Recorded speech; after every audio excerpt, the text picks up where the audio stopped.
This custom map is what we call Dark Forest, an actual remastered map from BTD5. But that's not the only premise for today's video, today's challenge, because Dark Forest Remastered is part of the map list. A list of the hardest maps in the game and tracks the people who beats them.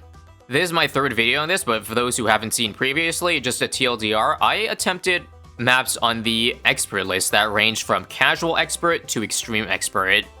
And in the medium category, I submitted completions of the Bloons map remake, as well as tricky tracks in upcoming new map. And with that, I was able to place onto the map list leaderboard, currently sitting at a total of 6 points. Cleanly in the top 100, and if I complete one more map, then I can shoot up a lot higher into the 60s. And so Dark Force here is part of the high expert category. In the high expert category, completions are worth 3 points, and not using an optimal hero gives you 2 for a total of 5 if I satisfy that. So as long as I don't use Geraldo for this one, we're Gucci. And it's also given us a round 6 start that we can use to, well, beat the first round with these 3 specific Dark Monkey placements, so note that. Capiche? Let's run it. First off, let me show you how Dark Forest runs. There are 4 lanes and 4 exits. I'm also one to say that I have never actually played or even known of this map being in BTD5, probably because either it released late in BTD5's lifespan or I'm just inattentive.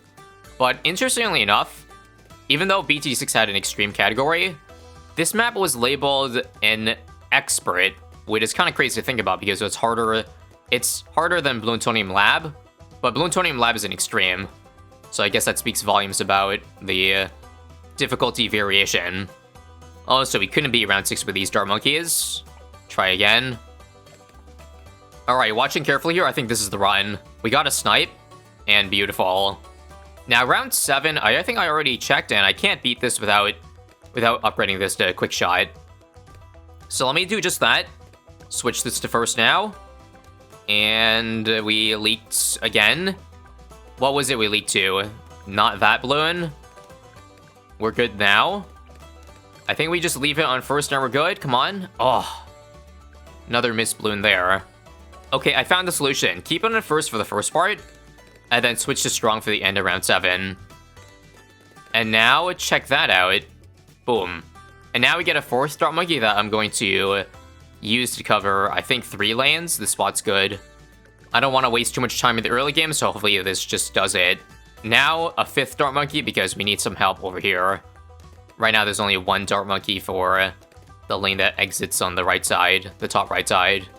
Middle of round 10, let's save for a sub. This only covers 2 lanes, but if I buy advanced intel, then it will cover all 4. And interestingly, well, 1, I don't beat it, and 2, you can actually see through the tree, placing a sub there, which is nice. So that's how intel is going to be able to hit 5 out of 5. This time around, works easy. Thank God we don't have to blackboard this, which, by the way, blackboarding gives you 3 times the points, but it's not worth the risk. Middle this round, let's go ahead and get Etienne. Let's cover a bit more of the left side, because I believe the mob comes out on the top left lane, so I want more drones there. Alright, I for one think a sniper would be good. Let's try to just put it where it gets the best line of sight. So here. Alright, we got 201 intel. Now I just need 202 sub, and our early game is covered. But I gotta get through 22 and 23 first. I definitely gotta use big drones here. Big drones for coverage, make it last until 23. And into 24 even. Airburst, yeah, there we go. Nice. Really just the first couple rounds that were tough. Anyway, we'll get this now for lead balloons, and if we get through early game, that's great, because Etienne is much stronger late game than in his early. If you're asking why I picked Etienne, I don't know. Like, I really don't have an idea what I'm doing when I do chimps runs. I kind of just think, let's use this tier 5 tower, and let's work towards getting that. Anything else is to complement that tower. That's kind of my train of thought. 33 here. I'm missing camo on the top right side, and that kind of sucks. But what if I add a village for 10% range? Does Etienne now? I think he barely has intel over there now. So we should be able to survive yellows. See there? Ooh, close call. But yes, I am greedy. Even on a high expert map, we're able to get away with a discount village in the 30s. That's gonna be big. By the way, I forgot to say, but high experts are roughly equivalent to maps like Dark Dungeons and Quad. Considering I was able to beat those two maps, it shouldn't take too long for this one. But we'll probably take many retries on certain rounds, that's for sure. Now, in case you're wondering, the tier 5 tower of choice for this run is Glaive Lord. I feel like Glaive Lord, I don't know, his glaives can bounce everywhere across the map. And the spinning glaives, I'm not sure if this is the best spot for it, but the spinning glaives can cover some of the track. But I don't like how round 35 looked there. You know, in hindsight, maybe I should have put the boomerang more like where Etienne was, because I don't think the spinning glaives actually reaches the leftmost lane. So that's scary, but it's really the, again, glaives that matter more. Okay, round 36 is really scary, so I gotta deploy drones immediately. And it barely survives. Make sure... Oh my god, it still dies to the third lane. Are you kidding me? Maybe it's my targeting? I'll put it back on first set of Divine Conquer. That seems a tad bit better. Got triple guns in this now, too. More leads this round. I'm gonna prep my alk buff in advance. Reason being, I probably want to alk buff the sub anyway to help, so let's get it to help with leads on top of the already existing sniper. Ugh. Of course, my alk is not in range of the sub, so it lands on the frickin' dart monkey and not the sub. That's the price I pay for having it under discount, I guess. Damn. Okay, take 2. Sub unstrong. There we go. Barely got out of it. Don't die there. Oh, end my life. Come on. Oh, finally. Clutch sniper at the end. Now I'm just gonna wing it. Let's hope buying more glaives is enough for round 40. If not, then I'll figure it out. I also messed up, and my sniper does not really have good intel. Actually, no, it starts hitting early, so I guess the sniper there does reach. And, oh, I'm missing one more glaive shot. We're so close to having enough DPS there, it's crazy. Alright, maybe I'll still add 1 glue for intel. I think it shoots a little bit earlier, and verdict, still the same. Okay, screw it, a druid. I don't know what I'm going to turn this into, but it is 20 extra damage, which finally is enough. And I guess does provide a bit more intel than what the sniper gives, so... Hashtag worth it. Now I should just buy AP darts so that we don't have to worry anymore, and then see what else I need to buy to get the Glaive Lord. How about that? Seeing how things are going, I'm almost certainly going to need to get, well, a lot more in this, but this is a decent stranglehold for the 40s, it feels like. More glaives, always the go. Now I'm just really worried about, do I have enough mob damage to cover multiple mobs? You should be a lot better against, you know, around 50. But when there's back-to-back, can the sub plus the added drone damage defend? Let's first see here. No need for more, right? Nope. Okay, pretty good. How about mobs on this lane? Also good. But how about a mob from the very worst lane, where we have almost nothing to hit? More glaives does get a couple shots in. But it's missing just 1. And I'm so close to level 10. Maybe I'll do strong charting specifically in this one. Like that. Yeah, that pops it earlier, and there we go. I think once I get UCAV, I might be able to juggle my abilities to be able to barely scrape by getting a Glaive Lord. If I'm doing the math, I actually can afford Glaive Lord before round 63, which would be insane. Usually I'm at a crossroads between trying to, like, save for an upgrade, but obviously never having enough to get it until the mid-70s. But if that changes this time, then that would be massive and open the door for a lot of other things. Otherwise, I would have to spend a lot more money on mid-game. Yeah, this is really good. Okay, now, for a BFB, I'm worried because I might die if I use UCAF this round. So can I somehow survive a bunch of insides with just a more glaives for defending? Or do I need... I think I need a UCAV. Again, I have Time Machine, so it's not a big deal. Not a big deal if I use it and I mess up and I have to go back. Plus, UCAV does roll into a bit of this round, so I just need 1k. UCAV does last long enough. Beautiful. And there it is. Mid-game secured. I am not happy again with the extra range that it has. I think it barely touches the left lane. Definitely not ceramics. Only that. And still F-mobs there. As you see, it look a little bit scary. But now it's time to think. I got plenty of time to think. But what to even supplement the Glaive Lord with? Like, do I want to go for another tier 5 or more damage? Or should I just go full Glaive Lord strategy and then support later? Like, you know, the good old absolute 0. There's also a tiny issue. Around 100, we probably need extra bad damage. UCAV alone, with the help of Glaive Lord, doesn't do it. And that's kind of embarrassing that Glaive Lord can't beat 66 without having to still use UCAV for support. Ouch.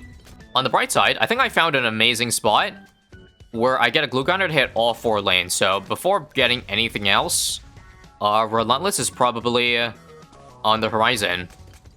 Oh, I probably should get primary mentoring. Yeah, more range and free tiers. Does that $100 cost me? Then you know where to go. Another big issue. How the hell am I going to defend DDTs? Glaive Lord is notoriously awful against it. The glaives are not going to add to enough damage. Need to rely on Etienne level 20 for it to hit unless I want to buy a mid, but that's a lot of money. Just speaking thoughts here, that's all. This round should be good to see if we need to add more mob damage. Ooh, that got kind of scary. I think Glaive Lord kind of sucks against ceramics too, right? Or, oh yeah. That does not look inspiring at all. I'm gonna need to add something soon. I'll use the drones for the FBFBs, but those F-cerams have far too much HP. Yep. Wow. Clutch snipe. Allows me to hold off a little bit longer, and maybe, I don't know, I guess I could get another tier 5. If I think that's the way to go at, that is. I don't even know what tier 5 would complement Glaive Lord well. Probably something with DDT cleanup and or more. And that's not good. I have to blow. Oh, I still die with both Etienne abilities. That's crazy. Okay, hear me out. This might be stupid, but it's actually affordable. Carpet of Spikes here is just 5k away. And I don't know, it complements the Glaive Lord nicely by, you know, covering the mob damage and DDTs too. Don't forgore. Just using 1 this round should add to a lot and make this round doable, even if barely. Alright, survive this round, and then we got it. Don't be afraid to blow a UCAV. Ugh, so close to dying. There we go. Survived. White hot. Now, we got a Mermonkey to give it more pierce. Now, unfortunately, Mermonkey is kind of mid in buffing other towers, because Glaive Lord definitely does not need more pierce, so it's really just for the Spike Factory. Oh, I guess Etienne, no. Giving pierce to Etienne is not bad either. We'll make sure to get Abyssal Warrior, because it slows down mob class Bloons too. Oh my god, is this really gonna work on my first try? I mean, let's not speak too soon, but it'd be incredibly satisfying if, you know, the very first tier 5s I came up with end up working.